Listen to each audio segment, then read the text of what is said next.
pagi hari ini Ibu akan mengecek kehadiran kalian satu persatu. Apakah ada yang tidak masuk? Tidak. Alhamdulillah. Di kelas ini nampaknya siswanya semangat belajar ya. Kalian masuk semua pada hari ini. Nah, sekarang sebelum kita belajar hari ini, Ibu mau tanya, kemarin ada yang sudah pernah belajar tentang tumbuhan? Sudah. Ada yang sudah? Sudah. Ada yang tidak? Nah, bagi yang belum tahu, kita hari ini akan belajar tentang bagian-bagian pada tumbuhan. Ya. Kemudian Ibu akan memberikan sebuah gambar. Nanti Ibu mau kalian menyebutkan bagian apa yang terdapat pada gambar ini ya.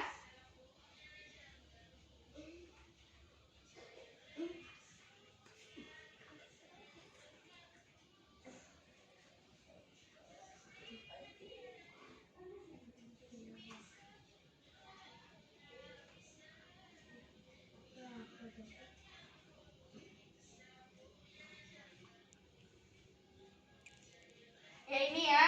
Nah, ini gambar pohon. Nah, pada bagian tumbuhan ini berbeda-beda.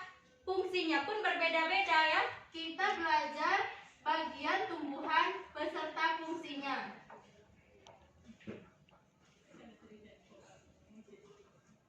Nah, ayo anak-anak, siapa yang tahu bagian pada tumbuhan? Satu orang wajib menyebutkan satu bagian tumbuhan. Ayo, siapa yang bisa tunjuk tangan? Ayo, siapa yang bisa? Sebutkan bagian-bagian yang ada pada tumbuhan. Ada yang bisa? Ayo. Akar. Ya, bagus. Tepuk tangan dulu. Keren. Ya, ini bagian akar. Selanjutnya ada yang tahu lagi bagian apa? Batang, buah, dan daun. Ini bagian batang. Bagian daun dan bagian buah. Nah, tentunya pada bagian-bagian tumbuhan ini berbeda-beda fungsinya ya. Nah, sekarang coba buka halaman 13 ya. Nah, di sini kita mempelajari pada bagian tumbuhan yang pertama ada akar. Nah, pada akar ini bagian tumbuhan yang arah tumbuhnya searah dengan tarik bumi. Akar itu kan tumbuhnya ke dalam tanah ya kan? Ia mengikuti tanah atau bumi. Biasanya akar berada di dalam tanah. Ada dua kelompok akar yang penting, akar serabut dan akar tunggang. Ada yang tahu perbedaannya? Tidak. Ya, akar serabut itu memiliki banyak cabang akar. Jika akar tunggang itu memiliki umbi akar, misalnya seperti ini. Seperti wortel. Tahu kan wortel? Nah, pada wortel itu ini ada seperti akar-akar kecil kan? Nah, di dalam wortel ini merupakan akar tunggangnya. Sedangkan pada bagian-bagian kecil ini akar-akar kecil ini menunjukkan bahwa akar ini merupakan akar tunggang karena memiliki umbi seperti itu, seperti batang ya. Di dalamnya jika akar serabut itu memiliki banyak akar-akar kecil. Sekarang kita akan membahas satu persatu yaitu tentang akar serabut. Akar serabut adalah akar yang berukuran relatif kecil, tumbuh di pangkal batang. Nah, akar serabut itu tumbuhnya di bagian pangkal batang. Dia tumbuh ke bawah memiliki banyak akar. Kemudian ada akar tunggang. Akar tunggang adalah akar yang terdiri dari satu akar besar seperti yang Ibu sebutkan tadi, terdiri dari satu akar besar, kemudian ada akar-akar kecil yang di samping akar besarnya. Kemudian kita dapat melihat contoh akar serabut ini yaitu pada tumbuhan padi. Padi itu memiliki akar serabut karena memiliki akar yang banyak ya. Jika akar tunggang kita bisa melihat pada seperti contohnya pada umbi-umbian seperti pohon singkong, itu merupakan akar tunggang.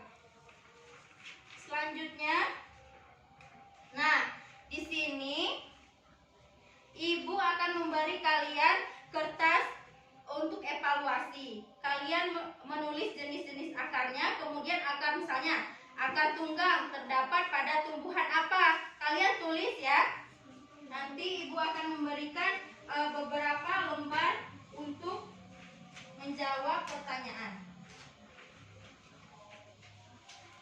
Nah, sekarang Ibu mau kalian membagi menjadi 2 kelompok ya. Ini kelompok untuk yang laki-laki, kelompok 1, untuk yang perempuan kelompok 2, ya. Ini. Nah, ini. Nanti kalian tulis akar serabut itu terdapat pada tumbuhan apa? Kemudian akar tunggang terdapat pada tumbuhan apa, ya? Tiga.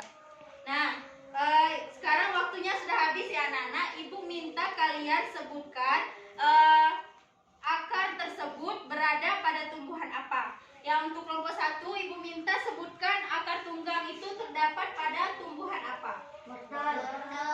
Kemudian, Ubi jalan. ya, tepuk tangan anak-anak. Ya, kelompok 1 ini memang hebat ya, bisa memahami pelajaran kita hari ini. Ya, untuk kelompok 2, kelompok perempuan ya, itu perempuan semua. Jika akar serabut itu terdapat pada tumbuhan apa saja? Nah, kemudian ada lagi? Ya, pada tumbuhan padi dan pepaya. Ya, tepuk tangan.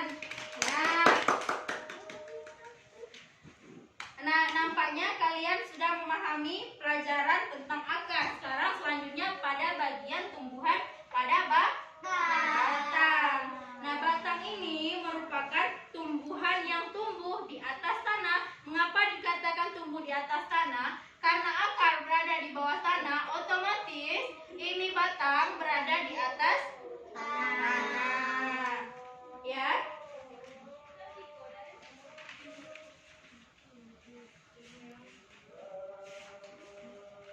Batang tumbuhan tertentu seringkali berwarna hijau.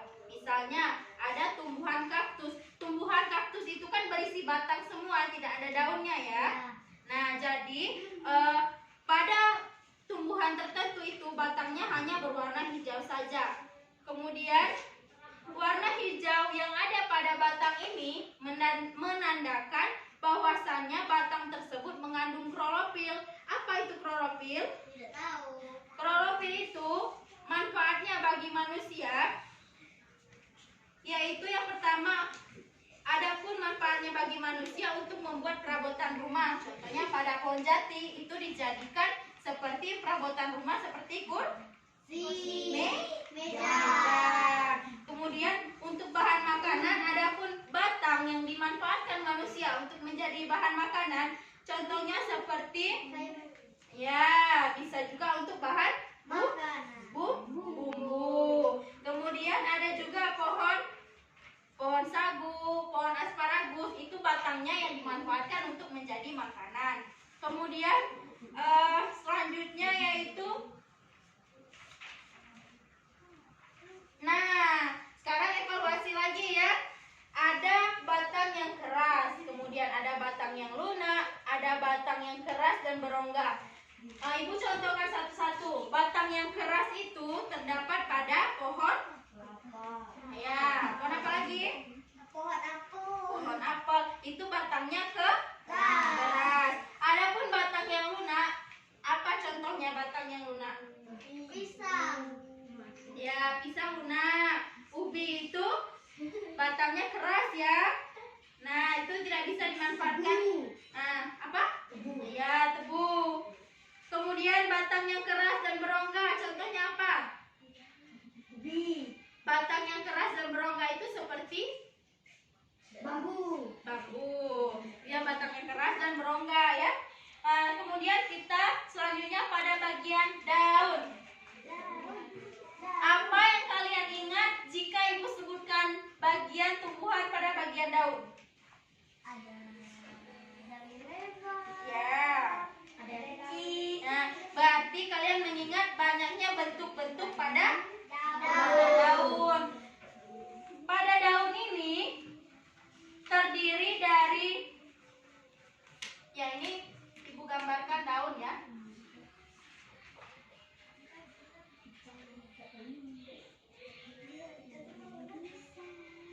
Ini ada yang pertama ada tulang daun. Ayo, siapa yang bisa menunjukkan bagian mana yang merupakan tulang daun? Ya, pintar. Ini merupakan tulang daun. Kemudian ada juga tangkai daun. Siapa yang tahu yang mana yang bagian tangkai daun? Di sebelah daun. Tidak, tangkai daun itu nah iya, ini merupakan tangkai daun di mana ia melekat pada batang. Kemudian pelepah daun. Ayo, siapa yang tahu bagian mana? Pelepah daun. Pelepah daun itu terdapat di bagian antara ruas-ruas daun. Ini merupakan pelepah daun. Yang mudah untuk dimengerti itu seperti pohon kelapa, itu memiliki pelepah kan? Nah, ini seperti ini. Nah, ini merupakan pelepah daun. Kemudian yang keempat, pada bagian dari ujung sampai ke ujung ini merupakan helai daun. Helai daun ya. Pada daun ini, apa yang dilakukan tumbuhan pada bagian daun? Melakukan proses fotosintesis. Siapa yang tahu apa arti proses fotosintesis? Ayo, ada yang tahu? Proses fotosintesis merupakan proses memasak makanan pada tumbuhan. Jadi bukan kita saja yang memasak makanan untuk makan, tetapi tumbuhan juga melakukan proses fotosintesis. Karena dengan melakukan proses fotosintesis ini, ia mampu untuk tumbuh lagi menjadi lebih besar, ya. Setelah kita mempelajari tentang daun, sekarang yaitu kan daun itu memiliki banyak bentuk ya, yang seperti ada sebutkan tadi. Nah, itu memiliki bentuk daun yang berbeda-beda. Contohnya ada seperti daun ubi. Itu daun ubi itu memiliki bentuk seperti apa? Memiliki bentuk seperti tangan atau seperti jari ya, karena memiliki beberapa helai pada daun. Kemudian ada lagi bentuk daun tumbuhan yang panjang. Terdapat pada tumbuhan apa? Daun yang panjang. Ya, kelapa, kemudian pisang, sawit, padi. Sawit itu tidak termasuk yang panjang. Karena sawit itu merupakan bentuk daun yang rata. Jika ibu minta kalian untuk mengerjakan tugas, kalian menuliskan macam-macam bentuk daun beserta gambarnya. Ya, kemudian gambar tersebut menunjukkan pada tumbuhan apa? Ya, sudah rutin. 3. Nah, setelah kita mempelajari tentang bagian-bagian tumbuhan, sekarang kita mempelajari tentang fungsi bagian tumbuhan. Yang pertama tadi kita sudah mempelajari tentang akar, ya kan? Akar itu memiliki dua macam. Akar apa saja tadi? Akar serabut dan akar tunggang. Tunggang, bukan tunggal ya, tunggang. Jadi pada fungsi akar di sini yaitu untuk menyerap zat hara, dia menanak, untuk menyerap zat hara yang ada pada tanah, kemudian dan mengambil oksigen yang ada pada tanah. Jadi dengan akar yang subur akan berdampak pada tumbuhan. Jika akar yang subur, tanah yang subur itu akan mengakibatkan tumbuhan yang tumbuh lebih besar. Kemudian fungsi yang kedua ada fungsi batang. Nah, fungsi batang di sini manfaatnya yaitu untuk mengalirkan oksigen, untuk mengalirkan zat hara yang telah diambil oleh akar ini menuju pada daun, menuju pada buah. Jadi dengan tanah yang subur yang akan diserap oleh akar akan dibawa oleh batang menuju buah. Buah itu pertamanya bukan langsung buah, itu pertamanya muncul seperti bunga, kemudian berubah menjadi buah. Ya. Batang ini mengalirkan zat-zat yang telah diambil oleh akar, kemudian dialirkan menuju ke ujung pangkal batang di atas, akan membentuk seperti bunga dan tumbuhnya daun. Dari muncul buah. Nah, jadi fungsi batang di sini itu ya mengantarkan zat yang telah diambil oleh akar. Sedangkan manfaat buah di sini, manfaatnya bukan hanya pada batang, manfaatnya pada kita, agar jika kita memakan buah, apa yang akan kita rasakan pada tubuh kita? Manis.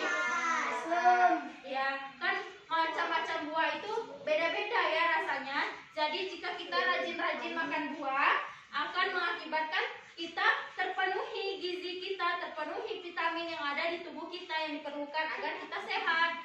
Kemudian fungsi daun, apa fungsi daun di sini tadi? Yang seperti Ibu sebutkan tadi, melakukan proses ya untuk memasak makanan. Jadi fungsi daun di sini yaitu untuk memasak makanan ya, yang akan disalurkan pada buah, batang, dan akar. Nah, sekarang setelah kan tadi kan Ibu memberi tugas tadi kan, sekarang membentuk kelompok lagi ya, kelompok 1 dan kelompok 2. Nah, di sini Ibu mau kalian menyimpulkan apa yang kita pelajari pada pagi hari ini ya. Kelompok 1 menyimpulkan tentang bagian tumbuhan, kemudian kelompok 2 menyimpulkan tentang fungsi bagian tumbuhan ya. Di sini Ibu beri waktu 3 menit untuk mendiskusikan bersama teman-temannya ya. Nanti Ibu akan tanya satu persatu pada kelompoknya. Ya. Nah, ini kertasnya ya untuk mengerjakannya. Nah, Ibu kasih kertas. Nah, Ibu kasih waktu 3 menit. Ya, selamat mengerjakan ya. 3. Nah, kan waktunya telah habis ya. Ibu akan mengevaluasi kalian satu persatu pada kelompok pertama. Sebutkan bagian-bagian tumbuhan. Apa? Batang, daun, buah. Nah, pintar. Hore. Kelompok 1 hebat. Sekarang kita tes kelompok 2. Fungsi tumbuhan pada bagian akar. Coba. Untuk menyerap zat hara. Ya.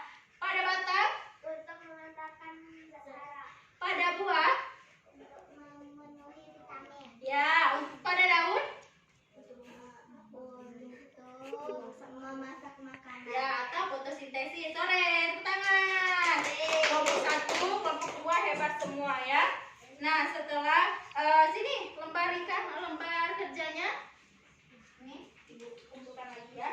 Nah, setelah kita menyimpulkan pelajaran kita hari ini, Ibu akan memberikan kalian tugas di rumah. Tugas kalian di rumah membuat membuat gambar. Gambar itu mulai dari batang, akar, batang, buah, daun. Jika tumbuhan itu memiliki bunga, ditambahkan bunga juga ya. Itu dituliskan di karton. Kemudian kalian tulis, misalkan letakkan tanda panah seperti ini. Ini menunjukkan bagian apa? Akar. Kemudian langsung ke fungsinya, atau garis miring bisa juga tulis fungsi akar apa, fungsi batang apa, seperti itu ya. Tugas kalian di rumah ya. Kelompoknya tetap seperti ini, kelompok 1 dan kelompok 2 ya. Nah, setelah kalian membuat tugas yang Ibu berikan tadi, Ibu minta 2 ya. 2 itu 1 contoh pada akar serabut, 1 lagi pada contoh akar tunggang. Ya, ini kelompok 1 akar serabut, kelompok 2 akar tunggang. Ya, jelas anak-anak tugasnya hari ini? Jelas. Jelas. Sepertinya kalian juga sudah memahami pelajaran kita hari ini. Nah, Ibu akan menyimpulkan sedikit lagi ya. Pada bagian tumbuhan itu terdapat akar, batang, buah, daun, dan ada juga bunga. Kemudian akar serabut memiliki 2 macam, ada akar tunggang dan akar serabut. Kemudian pada bagian daun terdapat tulang daun, pelepah daun, kemudian ini merupakan daun, tangkai daun, dan lain sebagainya.